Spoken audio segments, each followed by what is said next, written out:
My sister-in-law set a dog bowl down in front of my plate at Sunday dinner, right between the roasted chicken and the basket of dinner rolls, and said, "This suits you better than a seat at this table." The whole room laughed. Not a nervous chuckle, not an awkward cough laugh.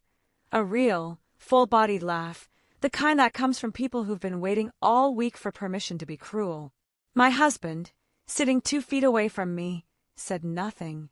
He just stirred his mashed potatoes like they'd personally wronged him, like looking up might cost him something. I picked up the bowl. I turned it over in my hands like I was admiring the craftsmanship. Then I smiled, a real smile warm enough to fool every person at that table, and said, "Thank you, Nora. That's so thoughtful. I'll make sure it gets put to good use." She had no idea what I meant by that. Neither did anyone else in that dining room. But by the time I was done with what I'd already started 3 weeks earlier, that dog bowl would be the least of what Nora lost at that table. My name is Hadley, and this is the story of the night I stopped being the family's punching bag and started being the reason half of them couldn't sleep. I want to back up because you need to understand how a grown woman ends up sitting still while someone hands her a dog bowl and a room full of adults howls with laughter. I met Bram 9 years ago at a friend's engagement party, back when I was 26 and running my own small architecture firm out of a converted garage. I designed homes, real ones, for real families, the kind of work where you pour yourself into every sight line and every window placement because you know somebody's whole life is going to happen inside those walls. Bram was easy to talk to that night, quiet in a way that felt thoughtful instead of distant. He asked good questions. He remembered small details from earlier in the conversation and brought them back up later, like he'd actually been listening instead of waiting for his turn to talk. We dated for 3 years before he proposed, on a Tuesday of all days, in the half-finished house I was designing for my very first solo client. He said he liked that I built things that would outlast both of us. I married him in a small ceremony with string lights and a menu I designed myself, down to the napkin folds. And for the first 2 years, his family was polite to me in the vague, distant way families are polite to an outsider they haven't decided whether to trust yet. His mother, Rosalind, was reserved but not unkind. His father mostly stayed out of family matters entirely, the way some men do, treating every household conflict as something that would resolve itself if he simply waited it out in the garage. Bram, in those early years, was gentle and attentive in a way that made me believe I'd found someone who paid attention to the people around him. I didn't yet understand that paying attention and standing up for someone were 2 very different skills, and that he'd only ever practiced the first one. Then Nora came home. Nora is Bram's younger sister, 4 years his junior, and she had spent most of her 20s bouncing between cities and business ventures that never quite worked out. A boutique clothing line, a wellness coaching brand, a subscription box service for curated self-care. Each one launched with enormous confidence and folded within a year, and each time, she moved back into her parents' guest house a little more bitter, a little more convinced that the world owed her the success she hadn't managed to build herself. She decided, somewhere along the way, that I was an easy target for that bitterness. It started small. Comments about my hobby house drawing, like architecture, was something I did to pass the time instead of a licensed profession I'd spent 6 years earning. Comments about how I married up into the family, which was almost funny, considering I was the one who'd bought our first house outright with money from my grandmother's estate before Bram, and I had even set a wedding date. Comments about my clothes, my cooking, the way I loaded the dishwasher. Small cuts, delivered with a smile, at every family gathering for 4 years.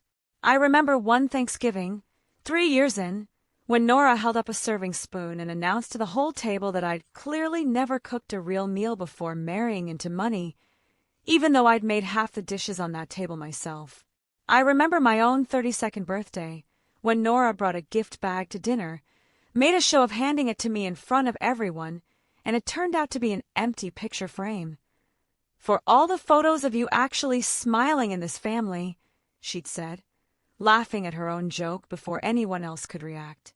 There was also the baby shower Nora hosted for a cousin, where every woman in the family got a handwritten invitation delivered to her door, except me. Mine arrived as a group text sent the morning of the event, with a note that she'd assumed I was too busy with work to care about that kind of thing. I went anyway, brought a gift more thoughtful than anyone else's, and smiled through 3 hours of being spoken to like a guest who'd wandered in from the wrong party. I laughed along every time, because that's what you learn to do. You make yourself small and easy to swallow, so the meal can keep moving. And every single time, Bram said nothing. I used to make excuses for him in my head. He's conflict avoidant. He grew up being told not to talk back to Nora because she was sensitive.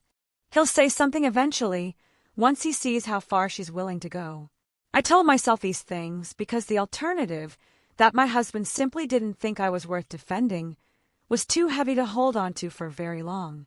The dog bowl was 4 years of silence reaching its natural conclusion. Here's what nobody at that table knew. 3 weeks before that dinner, I had already stopped being a passive character in my own marriage. It started with a phone call from a bank I didn't recognize. I remember exactly where I was standing, in my kitchen, holding a colander of rinsed spinach, when a representative from a regional credit union asked to confirm my identity for an account in good standing that had recently gone 30 days past due. I told her she had the wrong person. I didn't have an account with them. She read back a social security number, and it was mine.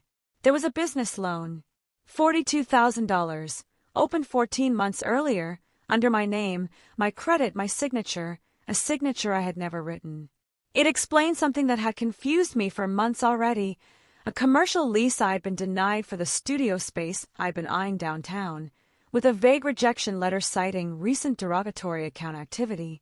I remember reading that rejection letter at the time, and assuming it was a clerical error. It wasn't. It was Nora, quietly eating away at a future I hadn't even built yet. I hung up the phone and sat down at my own kitchen table for almost 20 minutes before I could make myself move again. I didn't confront anyone that night. I've designed enough buildings to know that you don't tear into a wall before you understand what's holding the structure up. So instead, I did what I do best. I gathered information, quietly, methodically, one document at a time. I requested my full credit report. I found the loan, tied to an LLC I'd never heard of, something called Evergreen Wellness Ventures, registered 18 months earlier. The company had existed for several months before she ever applied for financing, long enough, I'd later learn, to look established on paper to anyone who didn't dig deeper.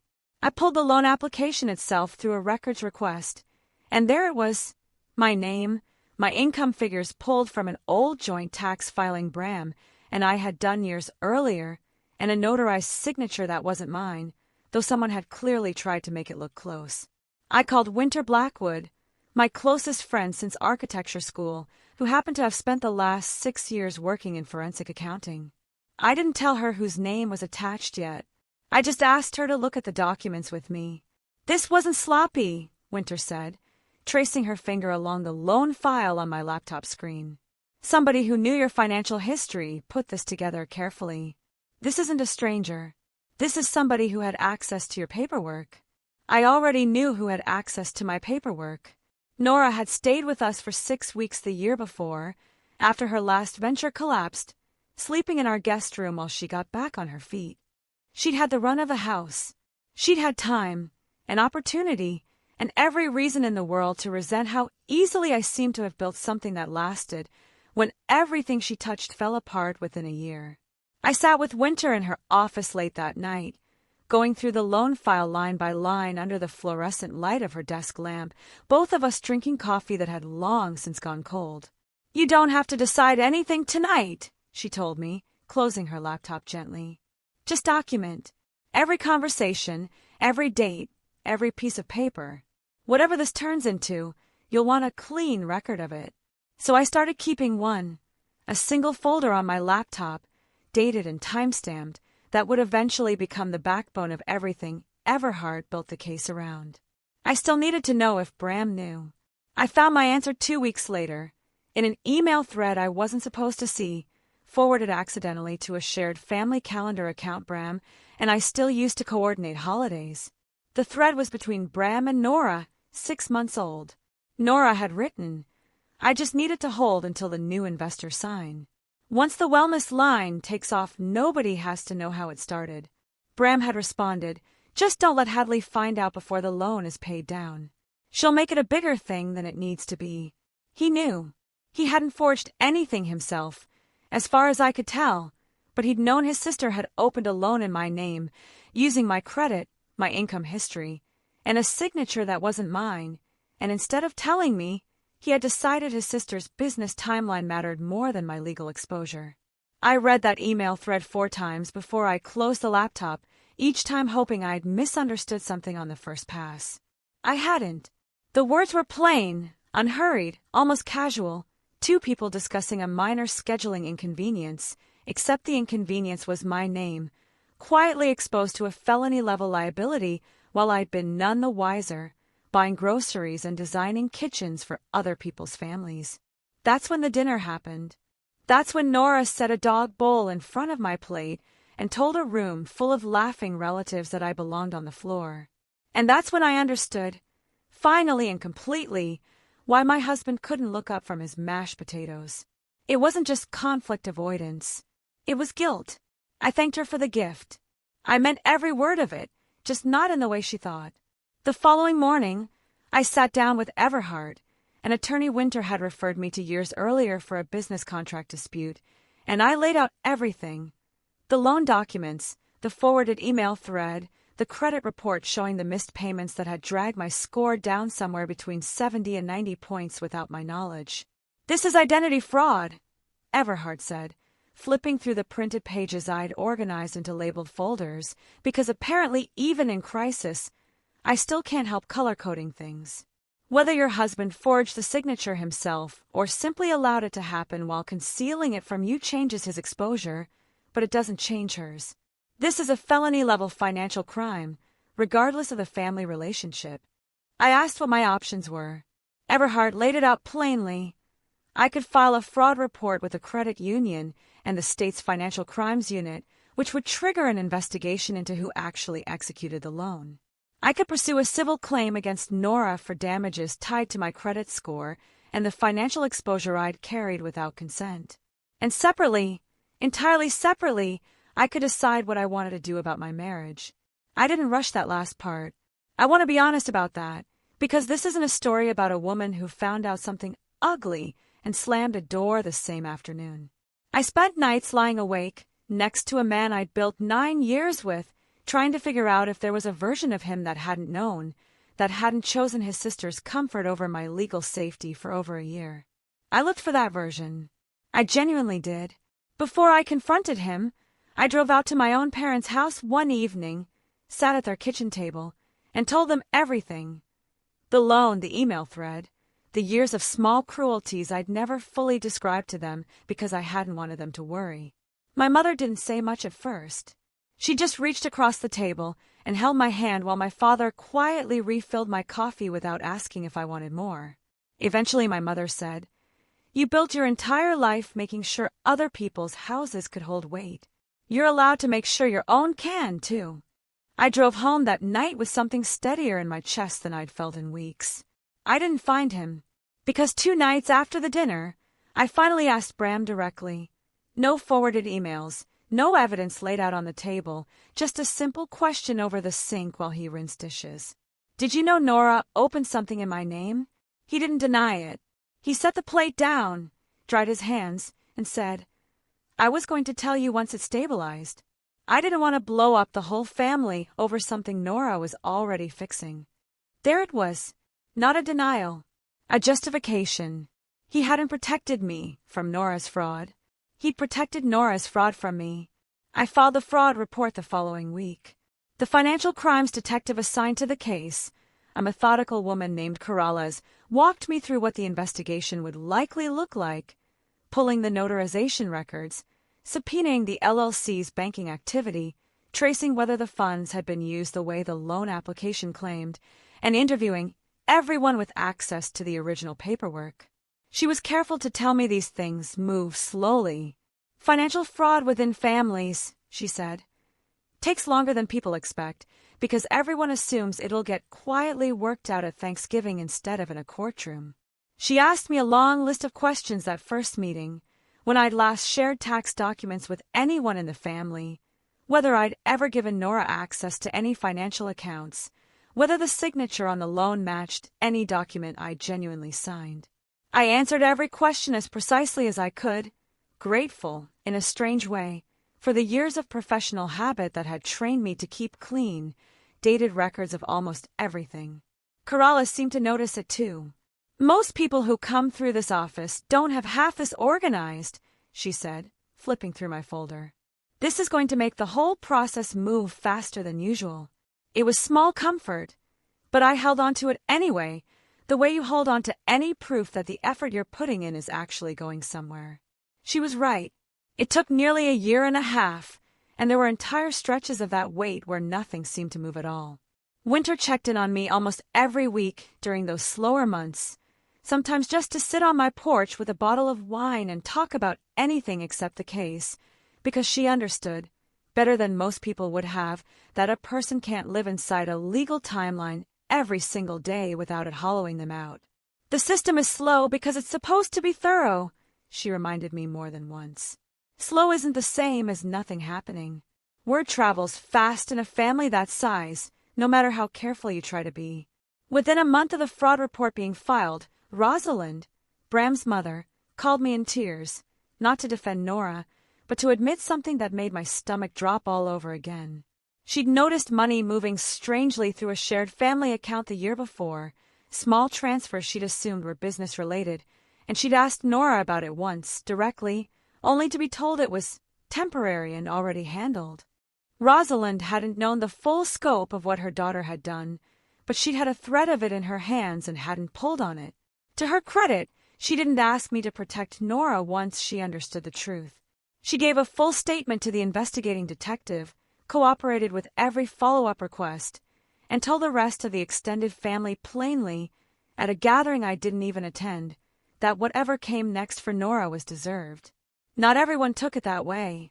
At the next big family gathering, a cousin's engagement dinner I only heard about secondhand, an aunt reportedly stood up and said the whole situation was being blown out of proportion over a bit of family money, and that families didn't call the police on each other. Rosalind, according to Winter, who'd heard it from a cousin who still liked me, stood up in front of the entire room and said that a signature forged in someone else's name wasn't family money, it was a crime, and she wasn't going to pretend otherwise just to keep dinner comfortable. That was the same table that had laughed at a dog bowl a year earlier. It didn't laugh that night. I only spoke to Nora directly once during that entire year and a half, at a coffee shop she suggested, insisting we talk like adults before things went any further. She spent the first 10 minutes explaining how badly she'd needed the loan to survive, how she'd always intended to pay it back before anyone noticed, how she never imagined it would spiral the way it had. I let her finish. Then I told her, as calmly as I could manage, that intention doesn't undo a forged signature, and that surviving her own business failures had never given her the right to gamble with my financial future without asking. She didn't apologize that day. She just said I was making things harder than they needed to be, the same phrase Bram had used, almost word for word, which told me everything about where she'd learned to talk her way around consequences in the first place. In that time, I moved out of the house Bram and I shared and back into the house my grandmother had left me, the one I'd bought outright before we married, the one that had never once had Bram's name on the deed, because some part of me, even in the earliest years, had wanted one thing in my life that was entirely mine. I filed for divorce 4 months after the dinner, citing the financial deception, though Everhard made sure the filing focused on documented facts rather than emotional framing, an undisclosed loan in my name, concealment for over a year, and financial harm to my credit and legal standing. Bram didn't contest much. I think some quiet part of him understood there wasn't a version of this where he came out looking like the wronged party. We had no children to divide custody over, which made the legal process faster, if not easier. What we did have was a modest shared investment account, and Everhart negotiated a financial settlement reflecting the damage caused by the fraudulent debt and its impact on my finances, the denied lease, the months of repair work still ahead of me, and over a year of a marriage built on a secret Bram had chosen to keep. Bram's own attorney pushed back initially, arguing that Bram hadn't personally forged anything and shouldn't bear financial responsibility for his sister's actions. Everhart's response was simple, and I think the truest sentence spoken in that entire negotiation. Concealment has a cost too, and that cost doesn't disappear just because someone else held the pen. The final settlement reflected that. It wasn't a fortune. It was fair, and given everything, fair felt like enough. I sat for a deposition partway through that year, in a conference room that smelled like stale coffee and printer toner, answering questions for nearly 3 hours about every detail of my financial history, my relationship with Nora, and the timeline of when I'd learned what. Bram's attorney tried, at one point, to suggest I'd somehow encouraged a joint family financial arrangement by having a shared tax filing years earlier. Everhart shut that down within a sentence, pointing out that a joint tax filing from a marriage doesn't constitute consent for a third party to open a business loan using that information without my knowledge. I left that room exhausted in a way I hadn't expected, but also, for the first time in a long while, unmistakably certain I was standing on solid ground. Nora's outcome took longer to unfold, and it unfolded the way real financial fraud cases actually do, slowly, procedurally, without a single dramatic courtroom scene. The forensic accountant working with the Financial Crimes Unit confirmed what Winter had already suspected. Nora had used my old tax information to inflate the loan application's income figures, and the investigation later found that the notary who'd stamped the document had failed to follow proper identity verification procedures, a lapse that ultimately cost her the commission as well. Nora was formally charged with identity fraud and forgery. The case moved through pre-trial hearings for the better part of a year, during which she was required to make restitution payments toward the loan balance and barred, under the terms of her release conditions, from opening any further credit accounts using another person's information. She eventually pleaded to a reduced charge that still carried a permanent fraud record and a lasting restitution order, one covering my documented financial losses along with the other court-ordered obligations tied to the loan, which she'll be paying off for years with interest. I went to the hearing where she entered that plea. I didn't have to. Everhart told me plenty of people in my position choose not to, and nobody would have thought less of me for staying home. But I wanted to see it with my own eyes, the fluorescent-lit courtroom, the low hum of the ventilation system, Nora in a gray blazer that looked borrowed for the occasion, standing beside her own attorney instead of laughing at the head of a dinner table. She didn't look at me once during the proceeding. When the judge read the restitution terms aloud, the number landing heavier in that quiet room than it ever had on paper, I felt something in my chest finally settle, not into triumph exactly, but into something closer to peace. I hadn't come there for revenge. I'd come there to watch the truth get said out loud, in a room where nobody was allowed to laugh it away. The dog bowl, in the end, became something of a joke among the small group of people who actually knew the full story. Winter, my own parents, the 2 cousins on Bram's side who quietly reached out afterward to apologize for laughing that night. Every one of them said some version of the same thing. They hadn't known what was underneath the surface of that dinner. They'd just seen a woman get humiliated and decided it was easier to laugh along than to ask why. That's the part of the story that still sits with me the most, honestly. Not Nora's cruelty. Cruelty is loud, and you can see it coming if you pay attention. It was the silence. Every person at that table who watched a woman get handed a dog bowl and chose comfort over decency. My husband most of all. I don't say any of this to paint myself as someone who never struggled with doubt along the way. There were nights during that year and a half where I wondered if I was overreacting, if I should have just quietly asked Nora to pay the loan down and let the whole thing dissolve without lawyers or detectives or depositions. But every time the doubt crept in, I thought about the dog bowl sitting in front of my plate and the silence that followed it, and I remember that the people asking me to stay quiet were the same people who'd never once asked themselves to be honest. I sold the marital furniture Bram and I had picked out together, piece by piece, over about 6 weeks, and used part of the money to finally build the design studio I'd been putting off for years, a small, sunlit space downtown with exposed brick and big windows, the kind of place I would have designed for a client without a second thought. Except this time I built it for myself. Winter helped me pick the paint. My grandmother's house got a new kitchen, the one I'd always wanted to build for her while she was alive and never got the chance to. The studio's first real client was a young couple building their first home together, and halfway through our initial walkthrough, the wife turned to me and asked, almost shyly, how I'd ended up doing this work. I told her the short version, that I'd always loved building things sturdy enough to outlast whatever storms came through them. She laughed and said that was a strange way to describe kitchen renovations. I told her it wasn't strange at all, once you'd lived through a few storms yourself. She didn't press further, and I didn't offer more, but I noticed, walking her through the blueprints afterward, how much lighter it felt to talk about my work as something I'd chosen for myself, rather than something I'd once had to defend at a dinner table full of people determined not to take it seriously. Nora reached out once, almost 2 years after that dinner, through a mutual cousin, asking if I'd be willing to let it go now that the restitution payments were underway. I didn't respond with anger. I simply said that the restitution order would stand exactly as the court had structured it, and that letting go wasn't a financial term the two of us needed to negotiate privately. Some debts, once a court has priced them, don't get quietly renegotiated at a family gathering, no matter how the person who caused them might prefer it. I ran into Bram once, almost 2 years after the divorce was finalized at a hardware